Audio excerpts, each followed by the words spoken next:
Hello, this is Prince of Somnia, and welcome back to more Let's Play Dragon Quest VI. Last time, we came here to Arkbolt, where they seem to be having some trouble with some local monsters. And in this episode, we've been tasked by the king himself, even, to help out with dealing with the monsters by slaying their leader and filling the coffin that we received from him with the leader's remains.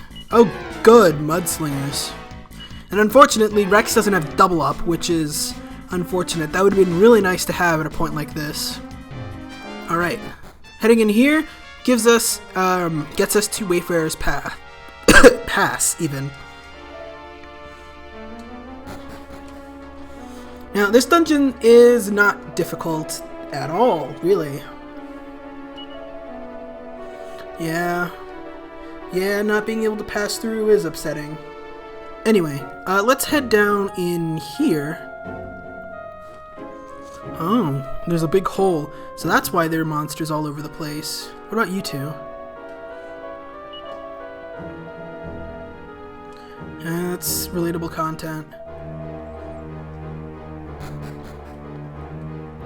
But anyway, this dungeon is, like I said before, pretty simple to get through. If you've spec'd your jobs well enough, you should have access to some combination of boom, roundhouse kick, and sizzle that can help you wipe out groups of monsters or even just battles, basically all on your own. Burning Breath also helps a lot with paralyzing enemies if you gave a Monster Master to someone, which I did, but I'm not using them right now. Anyway, we've got something of a mini-boss here with the Hellstalker and the Jumping Jackal. Now, let's see. The Jumping Jackal is capable of using thin air, which is a lot of damage in this version in particular. It's like 50-ish damage to everyone, whereas the Hellstalker is capable of doing about he's capable of using lightning, which deals about 45 damage to everyone. So you want to kill the Jackal first, as much as you possibly can. I'm gonna go for double up, just to make sure we can take him out. No, wait, no, Rex doesn't have double up. They don't have resistance to Knuckle Sandwich, so I'm gonna go for that too. Let's see. Until the Jumping Jackal is defeated, I want to have Millie and Devon defend. Yeah, that was a good call. That was a very good call. Okay, so now, let's see.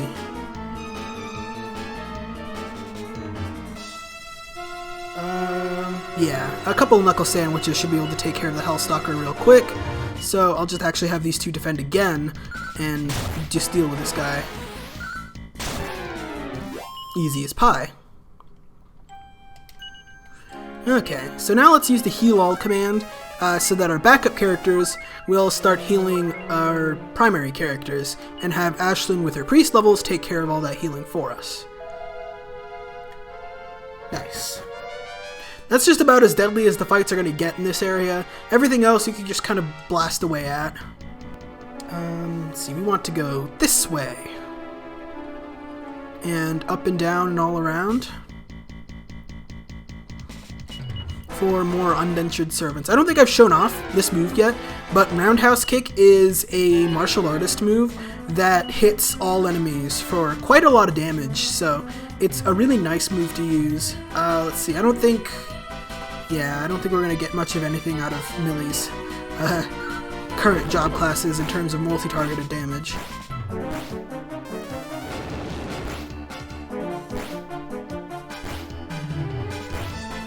Yeah, easy as pie. Chuck Norris style roundhouse kick them all in the face. In here is a Seed of Resilience that I can probably give to one of the boys. I'm thinking I might give that to Amos, actually.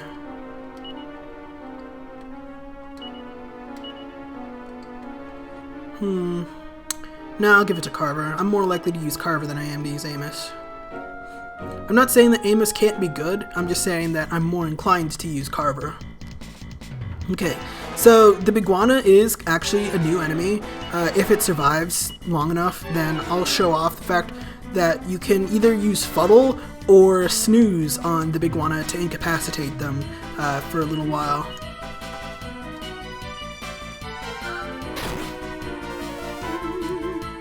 Yeah, there you go. Unfortunately, Knuckle Sandwich can also incapacitate them permanently, so not much of a crowd control usefulness there. I swear crowd control is good in this game, it's just we're really fucking powerful, so...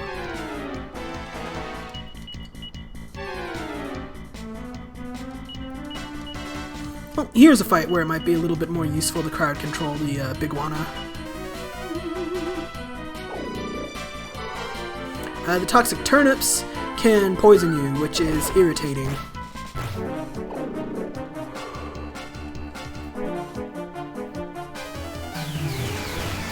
But we can also obliterate them with an explosion.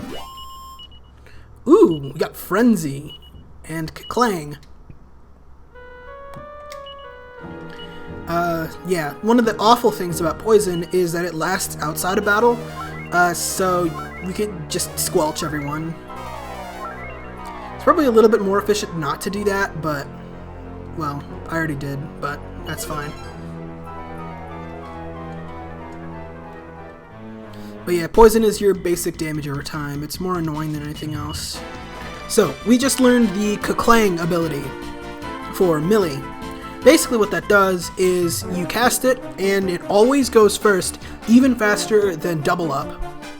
And for 3 turns, it turns your entire party into steel. Basically what that means is you can't be damaged for multiple turns in a row, so if you're dealing with a boss with a fixed AI script that ganks you within the first 3 turns, if you clang yourself, you can avoid it. That's just about all it's useful for, though. Other than that, it's not very good. But anyway, this dungeon's really straightforward. This chest is actually empty. Because, well, the Silver Swordsman killed that monster and took the treasure already. But yeah. In addition to being super easy to clear, since the monsters here are all, well, weak enough to destroy quickly, there's also not a whole lot of treasure, and most of the dungeon is actually really straightforward. So, that's really nice. Oh, and also, you don't need to worry about MP usage in this dungeon, even if you didn't do the casino trick. Just trust me on this one. You don't need to be worried about the boss destroying you because you're out of MP or anything like that.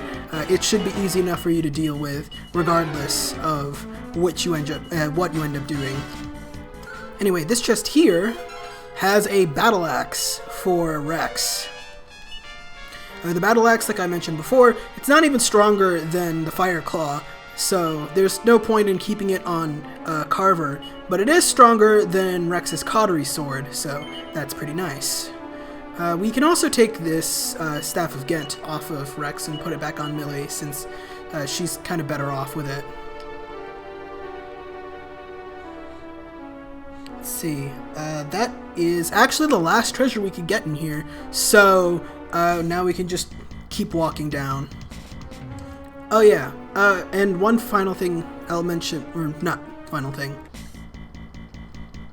Something I haven't mentioned is that at this point, now that we're above level 20, characters stop learning things naturally. So all the spells that characters like Navon and Millie just learn on their own, for example, they stop learning them through level gains anyway, at around this point in the game, because the game expects you that at around level 20 you'll have access to all trades Abbey, and we'll start actually making use of that. So that's why I say that this guide is kind of geared towards actually using all trades, because you kind of need it a little bit. So anyway, we're almost at the end of the dungeon. Almost. But anyway, you can see there that the silver-haired swordsman has already made it down here to the bottom.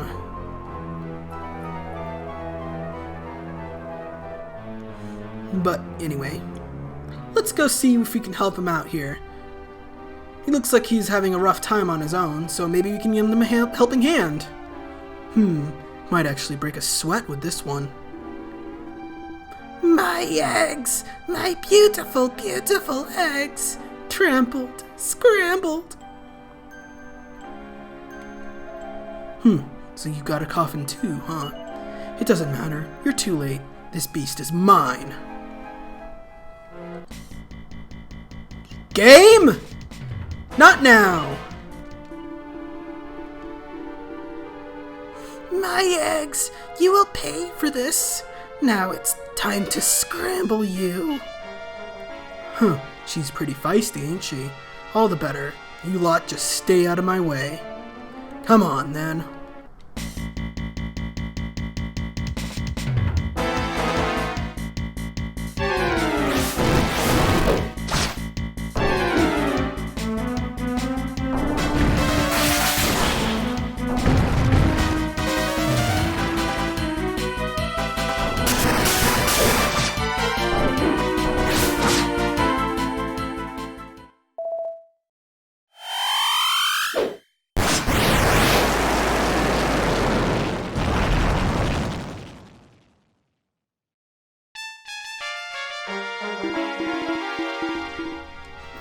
Grr. My body. My body.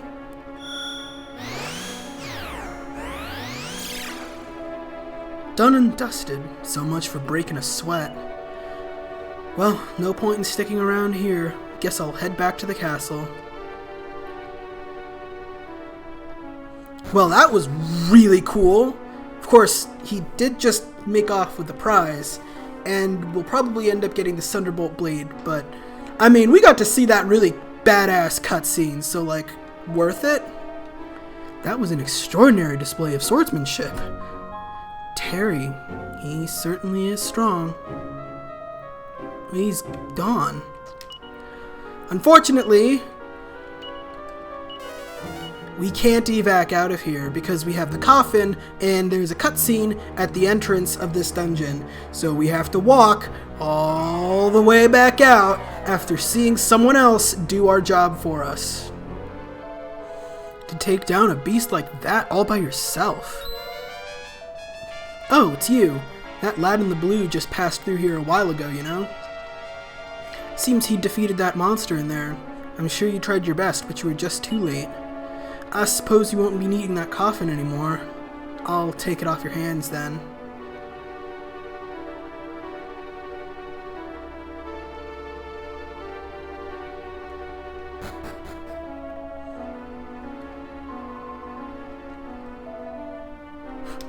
Wow. I guess we don't care that we got beat the hell out, and we're just glad to be rid of that coffin. But yeah, that was what's stopping us from evacing. Now we can just teleport all the way back to Arkbolt and, I guess, tell the king that someone else did it. Or something. We do actually need to tell him, because it progresses the plot. You're too late. The king's just given me Arkbolt's prized Thunderbolt Blade. Better luck next time. I wonder if the Thunderbolt Blade is the sword he's been looking for. Yeah, I was hoping we wouldn't run into the fella. We didn't even face him head to head. Why then do I feel such an acute sense of defeat? I'm finding it kind of interesting that Millie seems to not just know his name, but also seems to know what he's all about. Kind of surprised that no one in the party's calling around on that one, but I'm sure it's not important at all. But anyway, we do have to talk to the king in order to progress the plot. It seems you're only moments behind, but behind you were, and Terry brought his coffin back first. I confirmed with Commander Brutus that the beast in the coffin was the same one that was terrorizing Wayfarer's Pass. As promised, therefore, I have already rewarded Terry with Arkbolt's treasured Thunderbolt Blade. That sword is quite something, you know. Terry may have been strong before, but now... Yeah, we probably will see this Terry person again sometime soon. But yeah, that should activate the next sequence trigger. I'm sorry, you showed plenty of bravery too, but unfortunately, we don't have anything to give you. Yep, for all our work, we get nothing! Yay! Alright, well, that's all we can really do here in Arkbolt. Unfortunately, we lost, so we get nothing at all, except for the ability to continue exploring, which in and of itself is valuable, don't you think? What do you mean that's a cop-out response? So now that we've taken care of everything in Arkbolt, it's time for us to head on through Wayfarer's Pass and continue exploring and see what's going on beyond, because we genuinely have nothing better to do with our time. See you guys then!